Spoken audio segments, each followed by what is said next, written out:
Okay, so I'm continuing this video about Treadwell. So John Rogers said to him, and I guess, and I didn't know it, but he said something like, meet me here at 9 a.m. Me and you are going to have a discussion. Be here.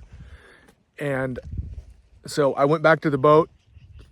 My boss, John Rogers, said, why'd you leave? You're getting good stuff. I said, well, I told him why. And I said, I don't want to be involved in that guy. I don't trust him. He's going to make up stuff that I did to the Park Service. It's going to ruin my reputation. There's other bears around.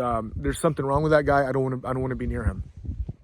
And John said, well, you're going back in there tomorrow. You're going to do your job. You're doing a great job and doing nothing wrong. And Timothy will not bother you anymore. I was like, how do you know? But he's a boss. I said, okay, all right, I'll go in there tomorrow. So I went in, set up in the same place. Bears were there. I'm waiting for him to throw rocks at me or something. And he'd done some things to other people, like kind of, anyway, but I see him. I said, oh, there he is. He's on the bank across the river, high up, watching me. I could see his silhouette. It's like, there he is. And then behind him came up my boss, John Rogers, his silhouette. And John gave him this big lecture. I couldn't hear, it was far away, but I could just see John basically put his finger up like this, and read him some kind of an act. Like what he said was, you're not gonna, this is business harassment. We're doing everything legal. If we report you for business harassment to the Park Service, you will be kicked out of the park. You know that. So this is your last warning. So John says, gets on the radio and he says, Brad, he said, Timmy wants to talk to you. So come on up here and you guys have a little discussion. And he said, but don't take too long. You got a job to do. And I said, okay. So I went up there and he was sitting in a bear bed. I told you how he was dressed the day before. He had a red Tommy Hilfiger shirt on. At the time, in the early 2000s, late 90s, I guess that was like kind of fancy. He had his hair, no bandana. He had his hair like moosed back, styled back. He was wearing a lot of cologne and he had a nice pair of pants. He still had his combat boots on though. He had jewelry on. His hands were totally covered in scabs and cuts and everything.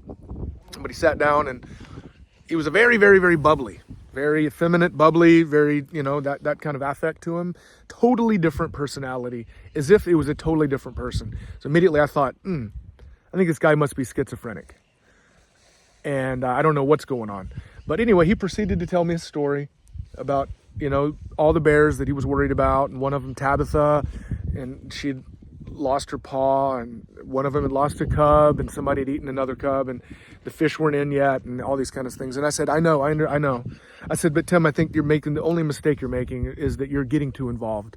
You have to we just observe these animals, and we cannot get involved in their life. And that's the difference and why you're getting in trouble, and why you might really get in trouble, and why people think you're going to get in trouble. And I said, but otherwise, I said, I've got a ton of respect for you. You have more time in the field than anybody else around these bears.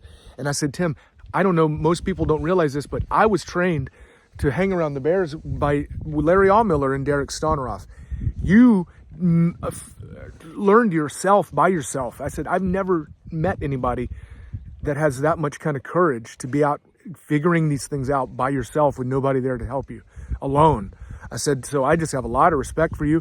I said, I'd really like to learn from you, and I would like to help with your cause about bear conservation and this kind of stuff. And I said, there's no reason why we can't be friends and work together instead of against each other.